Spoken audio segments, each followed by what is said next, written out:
Hey, hello everybody, welcome to the sound tester room. Oh my, CUBASIS 2.3, now with Waves plugins, which is just absolutely fantastic. So Waves, some of the best plugins in the world, you know, used by mega people. Anyway, so yeah, we have three new Waves plugins. Today I'm going to be concentrating on the Waves L1 Maximizer, which is essential if you want to personally master your track at the end, or get the best volume you possibly can. So I'm going to take you through all the features. Shouldn't take too long, and then in the next video I'll do the EQ and the audio track, which are two more. Now another cool thing with 2.3 is the fact that you now get presets for all the effects and stuff. Again, we'll go through that in another video, and you can automate your AUV3s, which was super requested. Plus a load of stuff's gone on in the background to fix certain bits and pieces and stuff like that. So first of all, I've got this for this demo sort of thing. I've got this little track here, which I'll quickly give you a blast of. But if we have a look at the waveform, you can see it's pretty low. Could do with bringing up and stuff, you know, making louder. So that's a good place to start. Okay.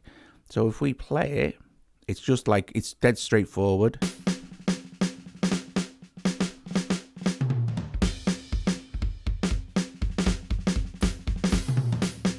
I'm not going to play it all, don't worry.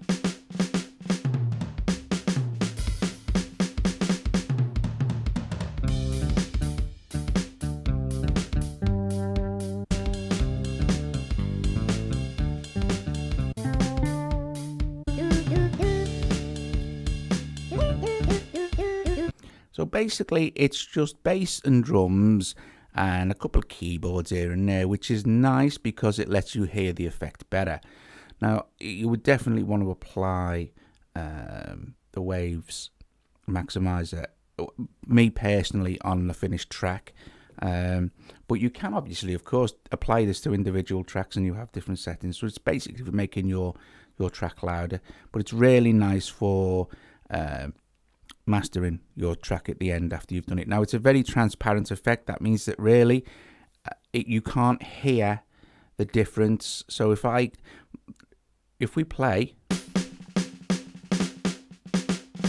and because we've got a no threshold, output ceiling 0.0, when I switch this on now you'll hear nothing, but you'll see the effect is working. So there is no coloration, no added artifact, nothing. That the effect doesn't change the sound at all. So that's what you want in something like this in a maximizer. You don't want the effect to color the sound in any way whatsoever, if that's possible. And of course, this doesn't, as you can hear. Now you'll have lots of quantizing options at the end. You know, say for instance, I know that for a fact that this is a 16-bit file. So I mean, I could stick this on 16-bit and you would hear nothing.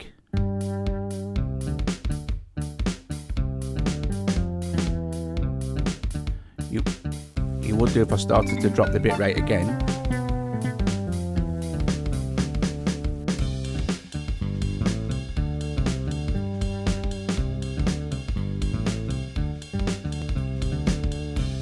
But we'll just leave it switched off for now because it's something else for the end. Okay, so also as well, I'm having when it says domain, instead of digital or analog, I'm going to have this as true peak, which means that whatever transients it picks up, it will limit. So it might be the odd bit here and there. Unlikely in this track, to be fair. But the key thing is remember what the waveform looked like before we started. I'll give you another quick look. There you go. It looks like that. Okay. So, right. So we have our input here. Okay. And we can drop it like that. So here's your gain staging basically. Now if I want to adjust both at the same time, and this is important, you hold link, you don't switch link on, you just hold it and then you can do it like that. Okay. Same for this link here. Now this link here, this is what makes this effect plugin epic. basically, the link between the threshold and the output ceiling. Okay, don't worry too much about the release and stuff, and leave it on auto release. Auto release is cool. This is brilliant. This will allow you to more or less hear what your effect is doing without any increase in volume, because if you know that once you start to increase volume in anything, you're hearing it doesn't react as well as it should. You want to hear what it's going to do before you apply the volume to a track. So if you're going to be familiar with the piece of music you're working with, right? Whether you're mastering it for somebody else or it's your own thing, you're going to know that piece of music pretty well. Okay, so you're going to know where the parts in that track are loudest. So if we pick, say, parts of this, which are here,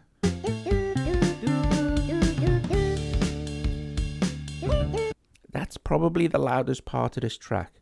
And that's the part I'm going to focus on when I'm going to set my threshold to get this as loud as possible. Okay, so at the moment I'm leaving all this switched off, but I'm having the true peak on. Okay, we'll leave the release at 95, and we'll just have it on auto release anyway. And you can see any gain reduction we get here on the meter. But listen, I'm going to start to alter this now, right? And as soon as I start to hear anything that's a bit naff that I don't like, we can back off the threshold a little bit. So basically, this is how this is going to work, and this is what you need to do. So this link button is the most important thing. You'll use this all the time, I guarantee it.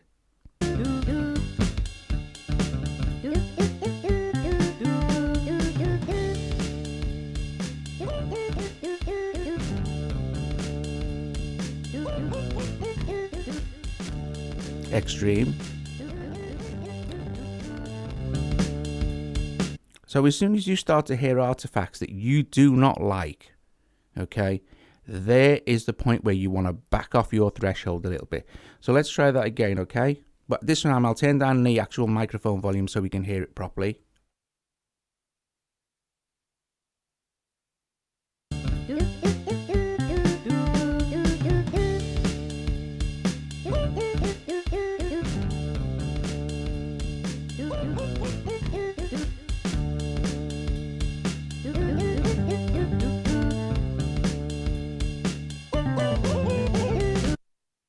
Okay, sounds pretty good to me there. So we take this back to the beginning now. Now this is what we can do. This is where we can start to make our track louder, and we know for a fact that it's not going to clip, because we've already heard how much of this effect is going to be applied, and as soon as we started to hear those things we didn't like, we backed off the threshold a little bit. So that's real important, okay? So here we go.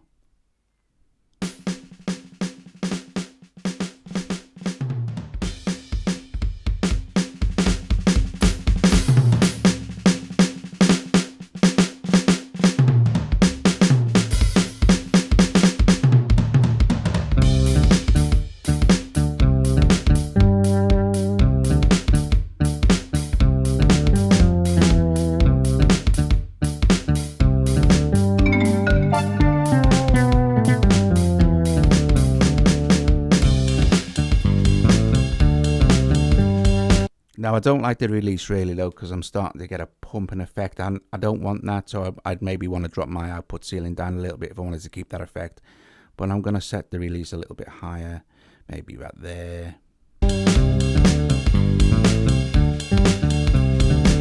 Still getting a little bit there that I can hear, so I'm going to back that off just a tiny bit.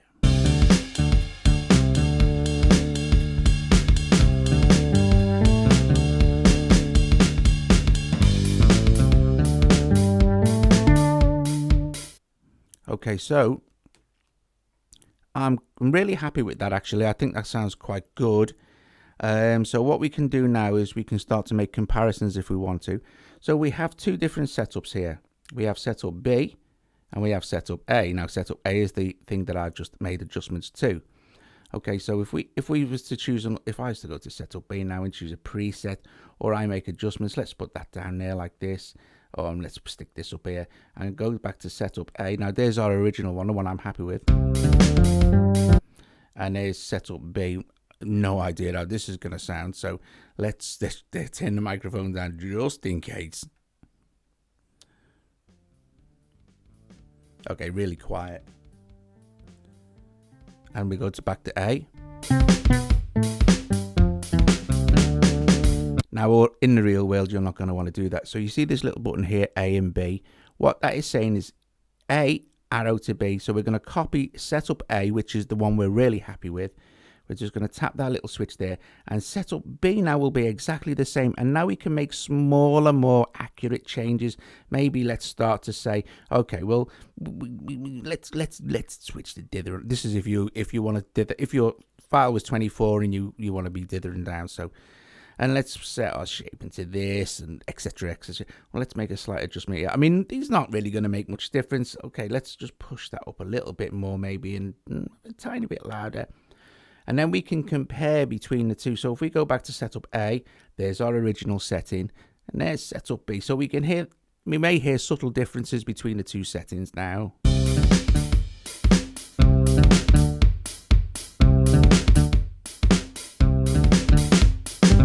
Well, setup B is definitely slightly louder, a little bit more punchier too. It's given it a little bit more time to let that effect die off, with the release haven't been set that high. Maybe the dithering is working a little bit as well. So, you know, dithering adds noise. When you have a 24-bit file, you have to, when you send it off, it's going to go back down to 16-bit anyway. So there'll be a little tiny bit of noise added.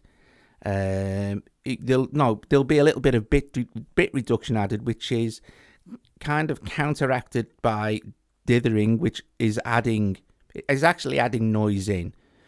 You won't really hear it, but it adds a little tiny bit of noise in, which covers up the bit reduction slightly.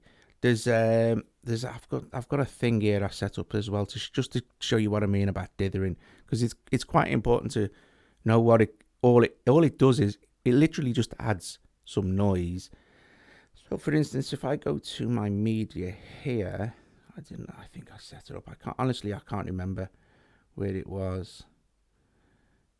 Bit test there. Let me just mute that track. Now here is acoustic piano, and let me just switch that off.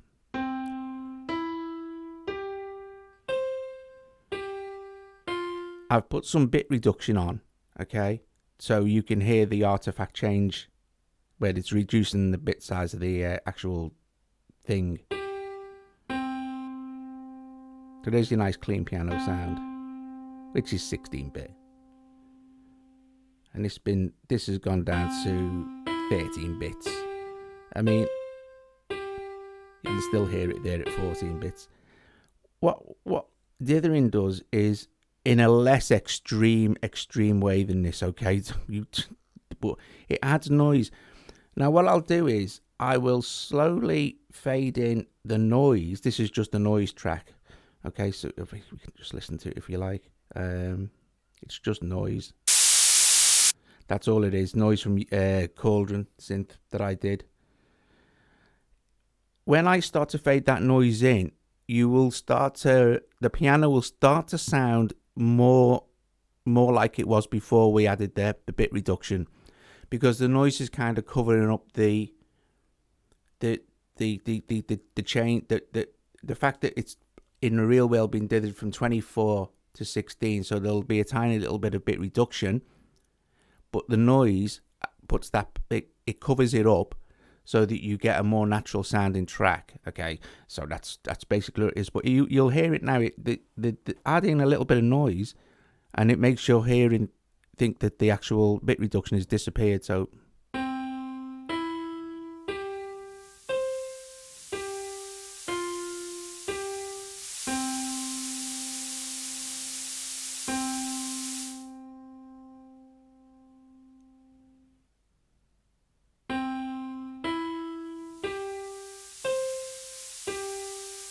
see, it gets harder to hear the bit reduction on the piano. In a much more clever and complex way, that's how your dithering works on your full track. But you don't hear the noise or anything like that. So where are we? Pass me my sandwich. Thank you, I will. So let's just go back to our thing again. So we're happy with what we've got here.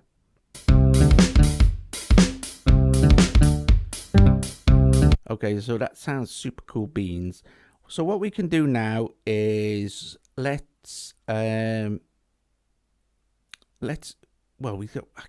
could record automation as well. Before I do that and show you how that works, which is super easy, let's just mix that down, okay, and then compare. So let's go to media. So we're just gonna go to mix down, and I'm gonna create mix down, and I'm gonna mix down between the locators and not the effects trail. For some weird reason, occasionally when you use an effects trail, it adds a load of stuff that you really don't need at the end. So we're going to create mix down on that there. Pass me my Why did I call it that?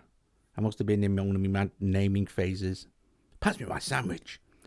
So here it goes. So here is pass me my sandwich. And what we shall do is we shall lift this onto there like that.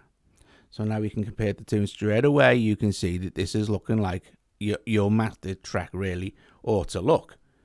You know, you could possibly even push it a little bit further. So compared with that one and that one. Now, if you do this to compare, you're going to be in for the shock when you press play, because even when you mute this, there's something you really need to remember. Most of you probably got it. I'm going to drop the volume a little bit, but listen. So you're going to think now, I'm going to get my fantastic sounded mix.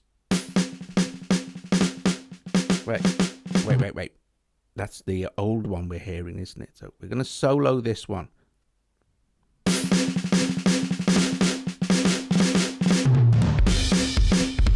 And at this point, you're thinking, oh my, that sounds really bad. It's only because, don't forget that we still have our effect turned on. Let's switch that effect off now, because we don't need it no more, because we've already applied it to the track, right? So once you'd actually exported this, this is what you would get.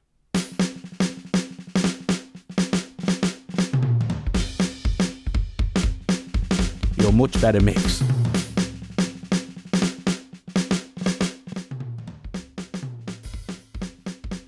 There's your original.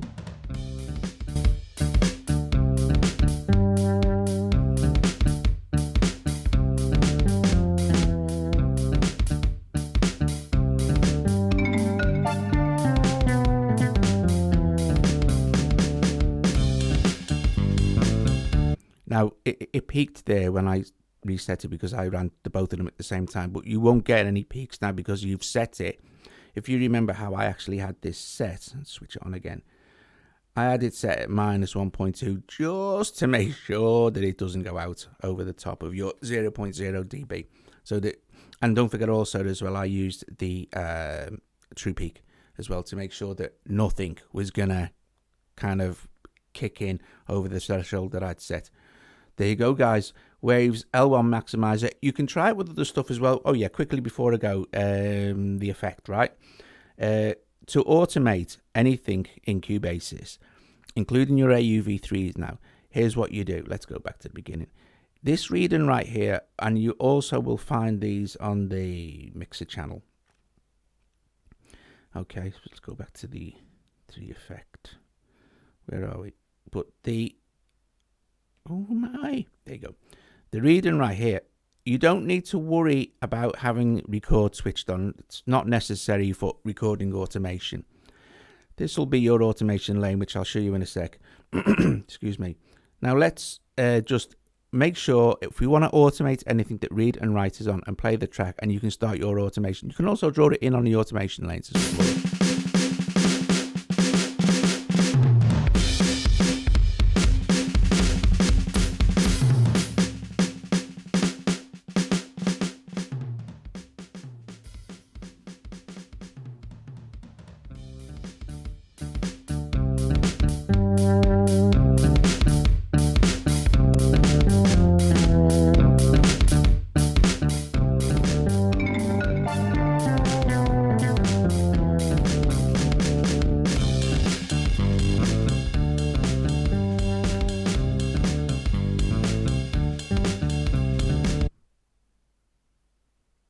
Now, it was naff, right, because it's already been mastered. Okay, the whole point of this is to show you the automation. So if we go back to the beginning and we just play the thing, turn that down a little bit, you won't see anything until you hit your read. Okay.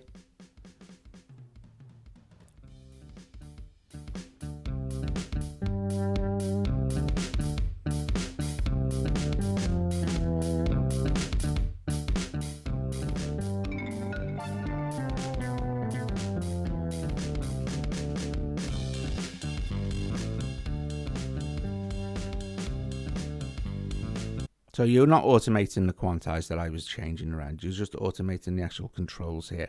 And it's the same for AUV3s or anything else. Also, as well, new in CUBASIS 2.3 is over 200 new presets for the actually included effects. Like, you know, the effects pack 1, effects pack 2, the general effects, the internal effects that are there. Plus, you can save and recall and store effects and stuff like that now. So it's all very, very, very cool beans. It's all made me very, very happy. So, oh yeah, one more thing as well. There's your automation. So you can, you know how this works, right? You can draw in. I don't know how this works personally, but you can draw in your automate. Ask Jacob. Jacob's genius at all that stuff. But yes, so that's it, guys. That's your a good look at the the L1 excuse me, L1 Maximizer waves. So pleased that the waves have come to iOS, because I had not Waves' fault, it was my fault. The shell system really messed up my laptop a couple of years ago, and it was just a nightmare. But the plugins are like they're top class. And a 25th anniversary of Waves as well, so congratulations for making it that far, guys, because it was brilliant. And brilliant, just great getting in with CUBASIS and Steinberg. Just awesome. So we're going to have some things to look forward to. We'll point out that they are an in-app purchase. Okay, so if you go to Waves, you can buy the bundle for $19.99, or you can buy the Waves audio track separately for $7.99. The L1 Ultramaximizer, which is the thing that we've just been playing with, or the Waves Q10 EQ. Just brilliant. Thank you for watching. If you liked it, there'll be links and stuff popping up and whatever. Please subscribe to the channel. Consider becoming a Patreon. And yeah, like the video. Awesome. Top job. See you guys later. Thank you.